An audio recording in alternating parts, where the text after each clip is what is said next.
Hello everyone. You can use this video to practice your listening and comprehension as I speak. So, today, I'm going to talk about procrastination. I imagine that this is a relevant topic for a lot of you because many people have a tendency to procrastinate. So, what is procrastination? Well, this refers to the action of delaying your work until a later time. For example, let's pretend that you have a task that you're expected to complete by Friday. Procrastinating on this task might mean that you start working on it on Thursday. You postpone or put off this work until a later time instead of doing it earlier. This habit is widespread. People procrastinate at school, at work, and in their personal life. And for the most part, procrastination isn't necessarily a good thing. Let's talk about some of the ways that procrastination can creep into our lives, and we'll talk about how we can kick this habit. Alright, first, let's talk about procrastination when it comes to school. In my experience, I find that the vast majority of students put off their assignments, projects, and preparation until the last minute. For example, when a teacher would assign an essay that was due the following week, my classmates wouldn't even begin until the night before. They would pull an all-nighter, as we say in English, and try to do it all in one go. In this area, I can honestly say that I never procrastinated, but I was practically the only one. When I was given an essay to write, I would split the work up evenly and write a little bit each day. Let's say I had 7 days to write an essay, and the essay was supposed to be 10 pages long. What I would do is divide 7 by 10, which is 0.7, and I would use that as the metric to know how much I needed to write each day.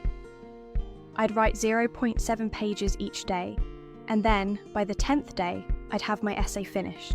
Instead of cramming all my work into one day, I'd space it out in a way that felt much more manageable. I never stressed out about having to do a ton of writing on the last day. This is one technique that you can employ in your own studies. Try to do an equal amount of work each day, and then you won't have to work against the clock to try to get your whole assignment or studying done in one night. Now, let's talk about procrastination when it comes to work. There's a common tendency to put off undesirable tasks until later. While in the moment that might seem okay, later on, you often end up regretting that decision. For me personally, when I put off an important task until later, I often dwell on the fact that I haven't finished it yet, and I dread having to do it at a later time. In other words, I don't even get to enjoy the time that I spent not doing the task because I'm thinking about the fact that I still have to do it later. I'm sure some of you have experienced this as well. In my opinion, the best way to avoid procrastinating in this way is to do your most important or difficult task first thing in the morning. This is an important concept that can really change your life. Suffer now so you can enjoy yourself later. It takes a lot of discipline and willpower to commit yourself to doing the hardest task first. But after you finish it, the rest of the day is smooth sailing. Alright, lastly, let's talk about procrastination in your personal life. Maybe you have some goals you want to achieve or things you want to do in life, but you never actually get around to doing them. Well, one thing you can do to change this is to be more specific with your goals.